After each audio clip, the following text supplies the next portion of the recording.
आमदार भरत गोगावलेंनी मोठा गौप्यस्फोट केलाय। आपल्या मंत्रिपदाला एका शिवसेना आमदारानंच विरोध केल्याचा दावा त्यांनी केलाय। मंत्रिपद मिळाल्यास राजीनामा देण्याची धमकी दिली असं देखील भरत गोगावलेंनी नाव न घेता संजय शिरसाटांवर हल्लाबोल केलाय।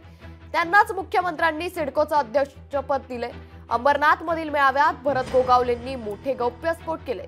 काही आमदारांनी मंत्रिपद न मिळाल्यास बायको आत्महत्या करेल असं म्हणत ब्लॅकमेल केल्याचाही दावा भरत गोगावले यांनी केलाय। त्यावेळेला मंत्रिपदाची वेळ आली, तुम्हाला समजणं पण गरजेचं आहे।